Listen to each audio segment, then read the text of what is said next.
And so I always love the analogy or the comparison to when you're getting on the plane and they give the tutorial about in case of emergencies. That's a good one. Put your mask on first and then put, someone else's mask on. And so I think about that as self-care. Like, you are no good to yourself. How do you live? How do you breathe? How do you exist without taking care of yourself first before giving to others? That's real. Yeah. And it's for somebody that has been so unselfish for so long. That's a hard lesson to learn. Yeah. Like, I still have buyer's guilt. Yeah. Yes. Like, truly. The only time I did not experience that was when the PS5 came out. Like, truly. For real. But that was a $600 purchase. Normally, anybody that spends over $100 has some type of, ooh, that was a lot of money. I shouldn't, you know what I mean? But crazy. now it's to a point where I'm actually trying to get creative. Yeah. With my finances so that, this is taken care of, but I'm also setting this aside for 100%. what I truly want. Yeah. Like, I blame my sister, Nakia, Miss Johnson, Monroe Johnson. Y'all have turned me into a sneaker whore.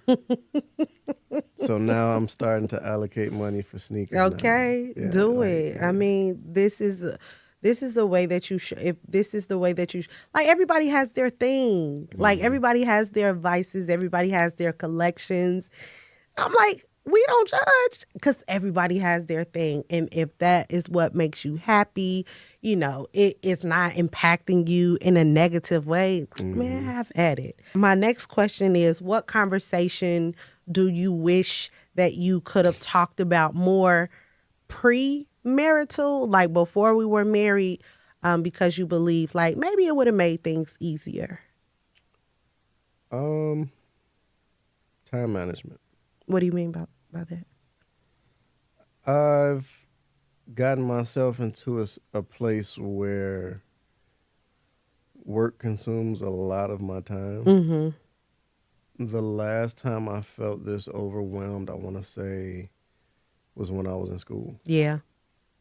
By the time I reached the finish line, granted, I wasn't crawling or anything, but mentally it felt like it. Yeah. I still managed to get out of there with a 3.47. Yeah. Kudos to you. Kudos to you. Not bad. Yes.